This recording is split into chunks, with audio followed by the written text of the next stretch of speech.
안녕하세요. 만나서 반갑습니다. 저는 KT그룹 인재개발실에 근무하고 있으며 AI 코치와 전문 강사로 활동 중인 오윤우 강사입니다. AI 이해 과정에 대해 자세히 그리고 쉽게 강의를 진행하도록 하겠습니다. 잘 듣고 이해해 주시기 바랍니다. 그럼 바로 강의를 진행하겠습니다. 학습 목표입니다. 첫 번째로 AI를 어디에 사용하고 활용하는지에 대해 알아보겠습니다. 두 번째로 AI 개념이 뭔지 알아보고 AI가 어떻게 학습하는지 AI 학습 원리에 대해서 배우고 이해할 수 있습니다. 세 번째로 AI 모델 구성 요소와 AI 모델링 순서에 대해서 배워보도록 하겠습니다. 이를 통해서 여러분들은 AI에 대한 전반적인 개념과 내용을 이해할 수 있게 됩니다. 목차입니다. 총 5개의 파트로 구성되어 있으며 첫 번째로 AI 활용, 두 번째로 AI 개념, 세 번째로 AI 모델 구성 요소, 네 번째로 AI 학습 원리, 다섯 번째 AI 모델링 순서가 되겠습니다. 각 파트에 대해서 상세히 배워보도록 하겠습니다. 첫 번째로 AI 활용입니다. AI를 어디에서 사용하고 있는지 살펴보도록 하겠습니다. AI 기술은 이미지 분류와 이미지 인식 분야에서 이미 사람의 능력을 추월하였고 이제는 유명한 화가의 화풍으로 그림을 그리는 경지가 되었습니다. 여기 왼쪽은 인물 사진이며 이 옆에 있는 이 사진은 AI가 스타일을 입혀 만든 초상화 그림이 되겠습니다. 마찬가지로 여기 인물 사진이고 옆에가 AI가 그린 초상화 그림이 되겠습니다. AI가 화가로서의 뛰어난 능력을 보여주고 있음을 확인해 볼 수 있었습니다. 현재 AI 기술이 사람보다 못하는 영역은 자연어 처리와 의사결정 분야입니다. 자연어 처리는 자연스럽게 말을 하고 글을 쓰는 언어 지식인데 그 표현이 자유롭고 방대하기 때문에 AI 적용이 어려운 분야입니다. 그런데 최근에는 컴퓨터의 언어 능력이 가히 혁명적으로 발전하고 있습니다. 요사이 핫 이슈로 뜨고 있는 AI가 챗 GPT가 되겠습니다. 챗 GPT가 뭘 할 수 있는지 바로 보겠습니다. 제가 챗 GPT에게 파이썬에서 산점도 그래프를 그리기 위한 샘플 코드를 작성해 줘라고 입력했더니 챗 GPT가 화면에 보시는 것과 같이 실제 코드 작성뿐만 아니라 설명까지 해주고 있습니다. 정말 멋지지 않습니까? 진짜 개발자처럼 개발하고 주소까지 달고 있습니다. 머지않아서 개발자가 필요 없는 세상이 될 것 같습니다. 다음은 AI 작곡이 되겠습니다. AI는 작곡도 훌륭하게 합니다. 원하는 분위기를 지정해 주면 몇 분 만에 뚝딱 멋있는 음악을 만듭니다. 여기 아래 해당 사이트에서 접속해서 AI가 만든 음악을 들어보시고 음악을 잘 만들었는지 평가해 보시기 바랍니다. 또 AI가 많이 쓰이는 분야가 실시간 객체 검출입니다. 사진이나 동영상 속에 있는 객체를 탐지하고 사람인지 책인지 등을 구분하여 보여주는 AI 기술로 광범위하게 많은 곳에서 활용되고 있습니다. AI의 대표적 활용 분야가 자율주행 차량일 겁니다. 아직 100% 자율주행은 되지 않지만 향후 10년 이후엔 차 안에서 편안하게 잠을 자거나 영화를 보면서 원하는 위치까지 갈 수 있는 편리한 세상이 될 거라 생각합니다. AI 활용이 활발한 분야가 추천 분야일 겁니다.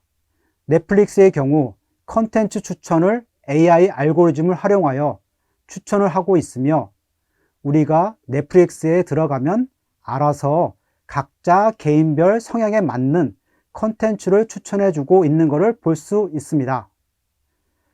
이렇듯이 AI 화가, AI 작곡, 챗 GPT, 자율주행, 추천 등 여러 방면에서 AI가 활발하게 활용되고 있음을 확인해 보았습니다.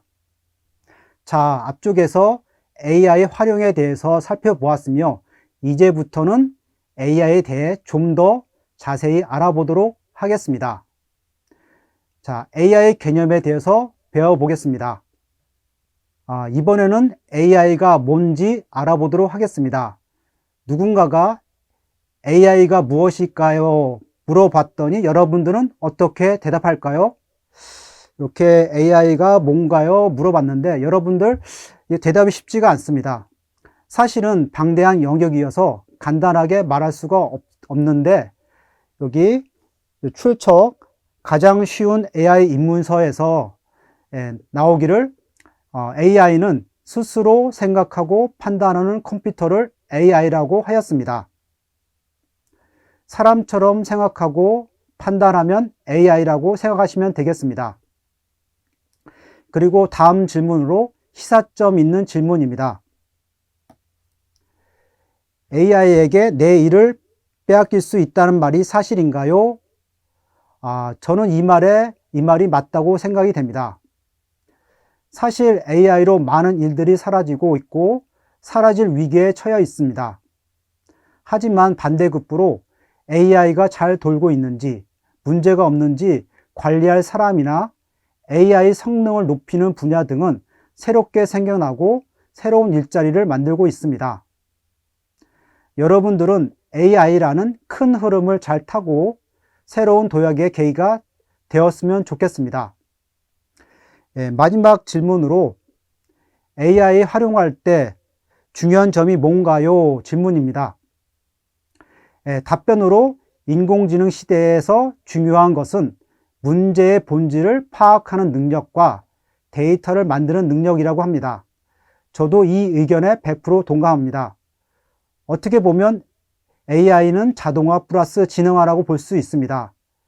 먼저 무슨 문제가 있는지 파악하고 정의를 한 후에 AI를 적용할지 말지를 결정할 수 있습니다. 또한 데이터 없이 AI를 학습시킬 수 없으므로 데이터를 확보하고 만드는 능력이 정말 중요합니다. 데이터를 잘 다룰 수 있는 능력을 갖추도록 많은 실습을 추천드립니다.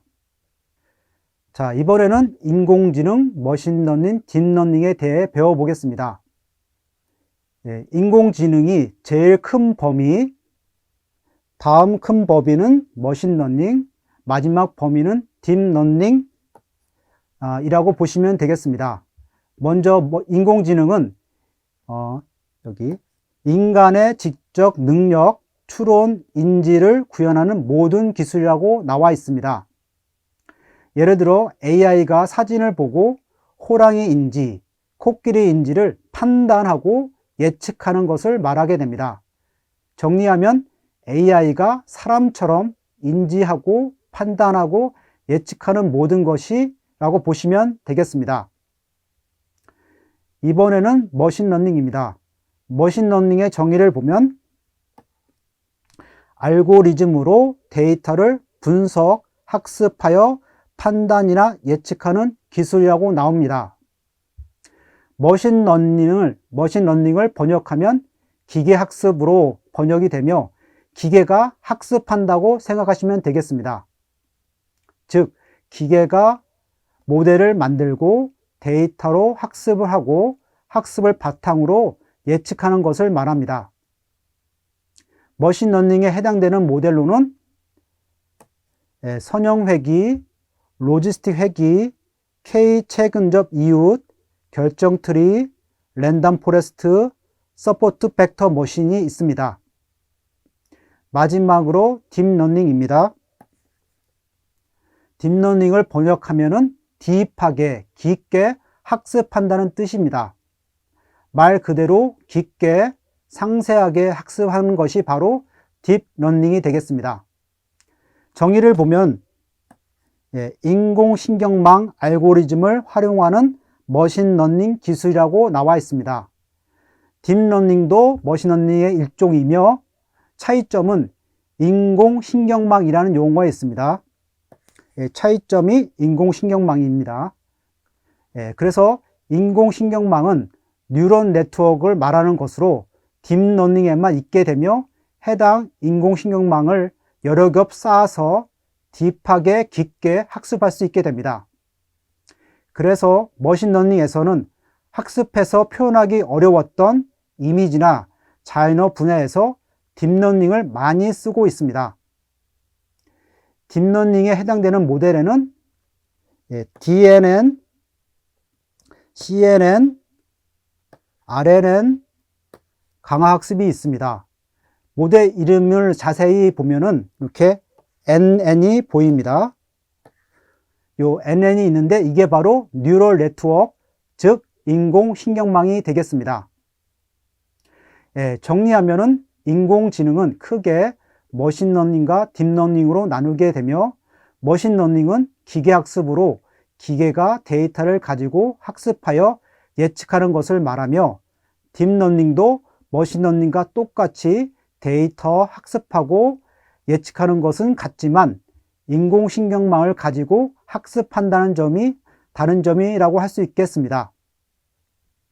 자, 이번에는 AI의 학습 원리가 되겠고요. 그림과 같이 숫자 5 손글씨 글씨가 있습니다. 이 AI가 자유분방한 손글씨 이미지를 보고서 숫자 5인지 아닌지를 구분하려고 합니다. 어떻게 하면 될까요? 먼저 사람의 입장에서 생각해 보면 손글씨 5자가 화면에 보이고 이미지가 보이고, 사람은 눈으로 숫자 5를 인식하고 뇌에서 여러 가지 학습된 패턴과 비교하게 됩니다. 숫자 5의 특징을 보면 이렇게 위에는 바 모양이 있고, 여기에는 이렇게 일자 모양이 있고, 여기에는 이렇게 곡선 모양으로 되어 있습니다. 이런 특징들이 패턴에 맞는지 확인해서 숫자 5인지 아닌지를 판단, 추론할 수가 있게 됩니다. 결국 모든 정보는 데이터에 있으므로 AI도 마찬가지로 손글씨 5자 데이터를 읽고 나서 학습하면서 숫자 5의 특징을 파악하고 이를 기반으로 패턴과 룰을 만들게 됩니다. 그 다음 손글씨 5자가 입력으로 들어오면은 해당 패턴에 맞는지 보고 맞으면 숫자 5로 출력하고 맞지 않으면 숫자 5가 아니다라고 출력하게 됩니다. 정리하면은 AI가 학습하면서 데이터의 특징을 파악하고 이에 대한 패턴이나 룰을 만들어 판단을 하게 됩니다. AI 학습 방법으로 머신러닝과 딥러닝은 크게 세 가지의 학습 방법을 사용합니다. 컴퓨터에게 문제지와 답을 주고 학습하는 지도학습, 컴퓨터에게 정답 없이 문제지만 주고 학습하게 하는 비지도학습, 그리고 무수한 시행착오를 거치면서 학습하는 강화학습이 있습니다. 지도학습은 슈퍼바이드 러닝으로 어린아이에게 호랑이 사진을 보여주고 여기 있는 동물은 호랑이야 라고 알려주는 것이, 즉 데이터와 답을 같이 주고 학습하게 하는 것이 지도학습이 되겠습니다.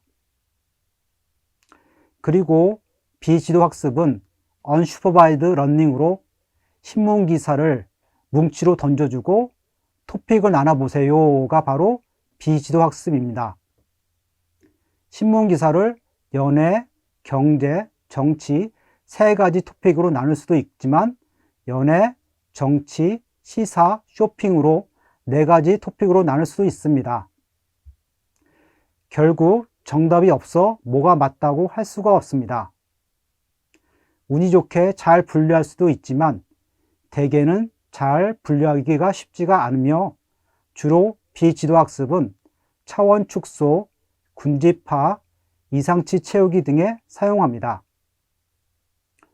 마지막으로 강화학습입니다. 어려운 파트로 우리의 학습 범위에 벗어나지만 간략하게 말씀드립니다. 여러분은 쿠키런 게임을 아시죠? 여러분이 쿠키런 게임을 하면 별사탕을 먹고 점수를 높게 하고 웅덩이나 화살을 피하면서 죽지 않으려고 합니다. 이처럼 에이전트가 환경에서 수많은 시행착오 경험을 하면서 보상은 많이 받고 처벌은 안 받는 쪽으로 행동하는 것이 강화학습의 핵심입니다. 아직 실환경에 적용하기 어려운 부분이 많아서 활성화가 되지 않았지만 앞으로 강화학습 분야가 유망할 거라 생각이 됩니다. 이번에는 AI 모델을 만들려면 어떤 구성 요소가 있어야 하는지 배워보도록 하겠습니다. AI 모델의 구성 요소에 대해서 알아보겠습니다. AI 모델의 구성 요소는 크게 두 가지, 데이터와 모델링으로 구성이 됩니다. 첫 번째가 데이터인데요.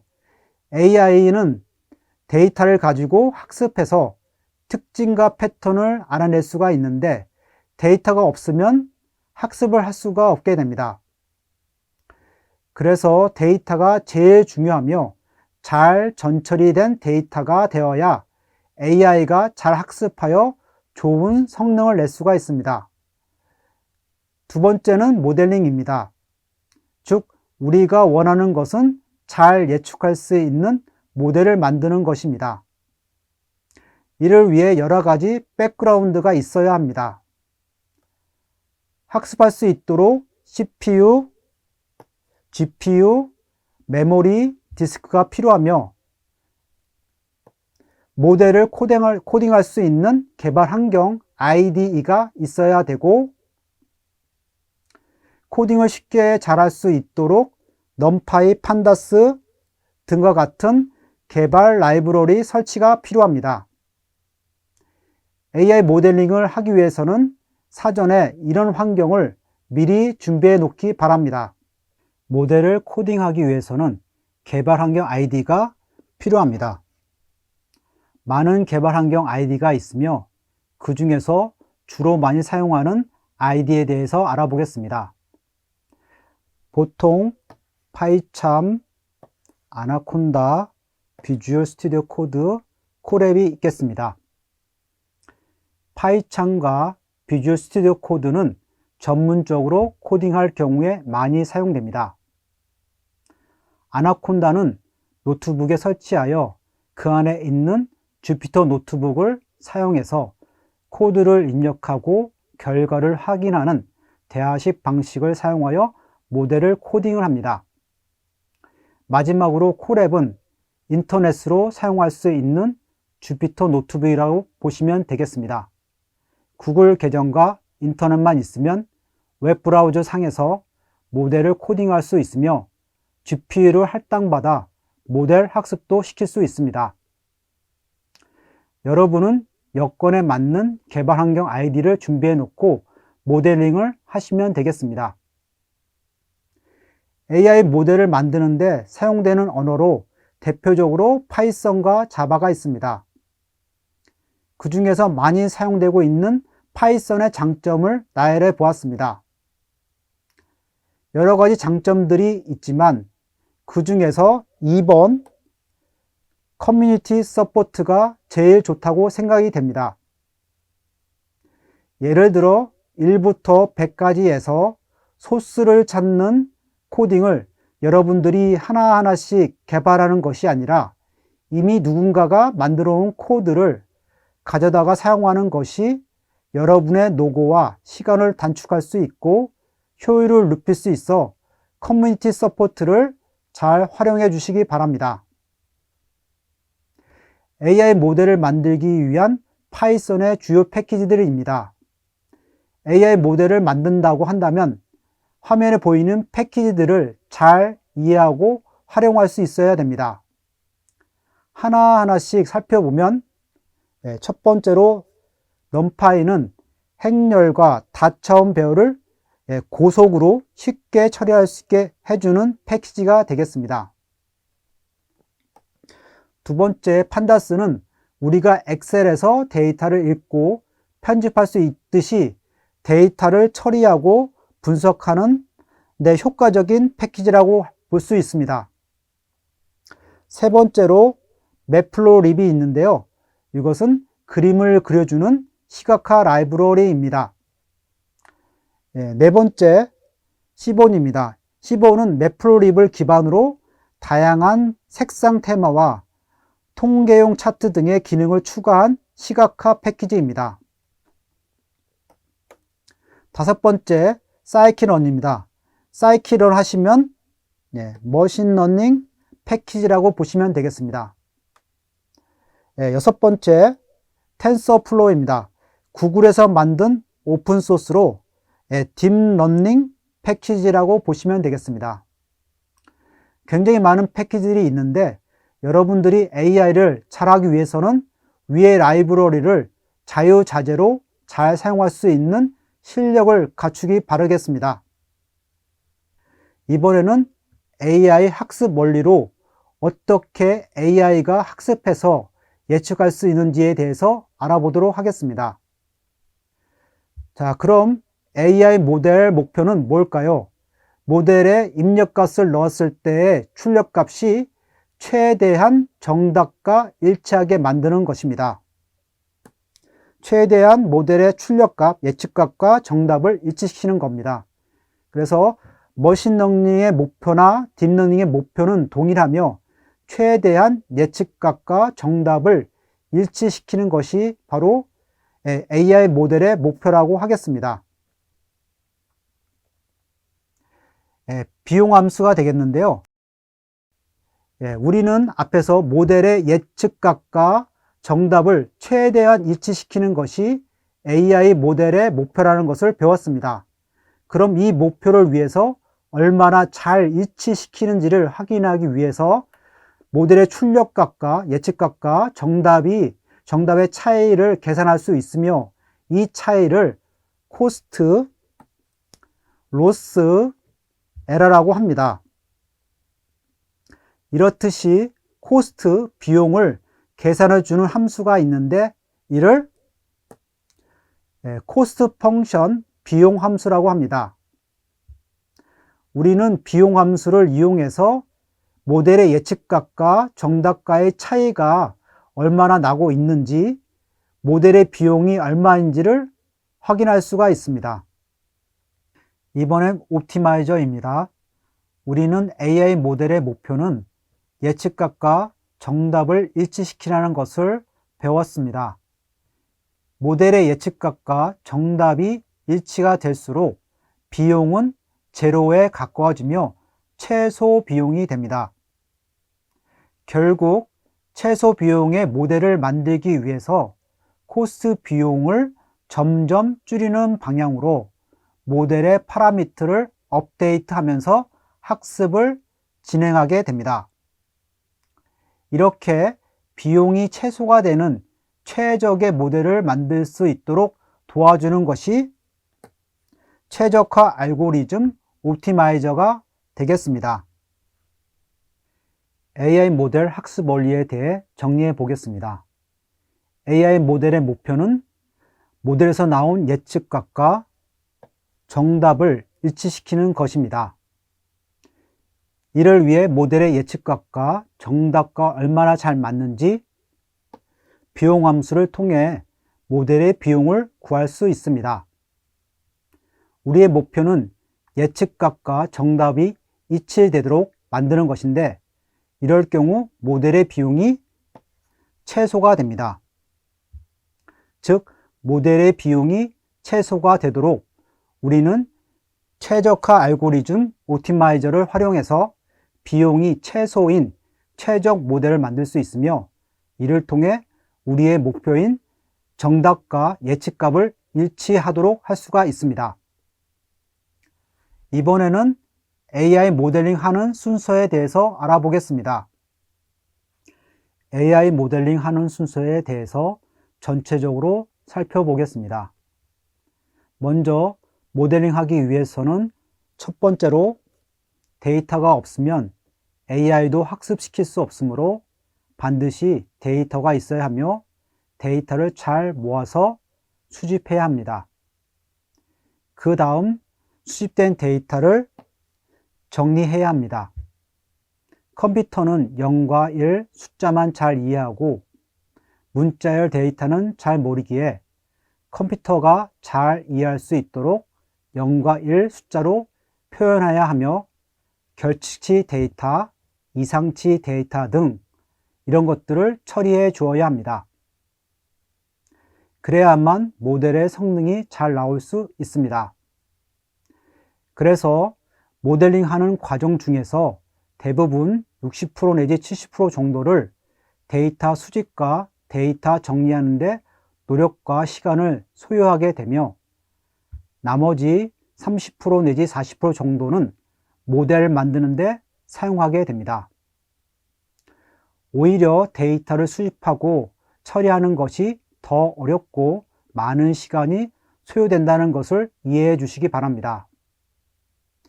잘 정리된 데이터를 트레인 데이터셋과 테스트 데이터셋으로 나누고 테스트 데이터셋은 장롱에 꼭 넣어 보지 않도록 하며 트레인 데이터셋으로 모델에게 주어 학습을 수행하게 합니다.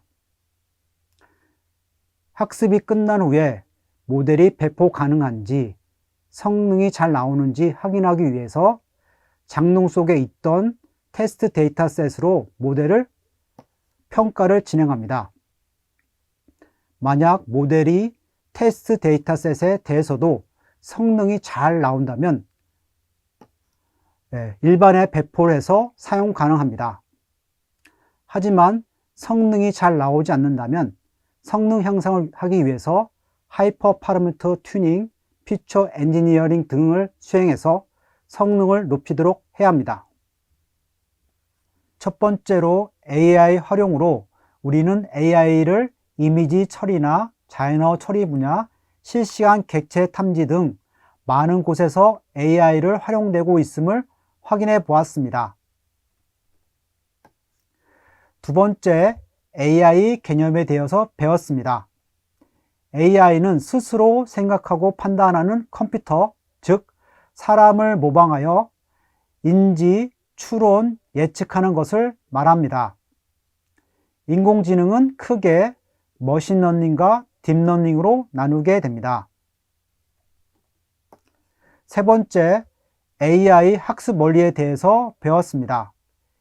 AI 모델 목표는 모델의 예측값과 정답을 일치시키는 것이었으며 해당 AI 모델의 목표를 위해서 비용 함수와 최적화 알고리즘을 활용해서 최적 모델을 생성할 수 있었습니다.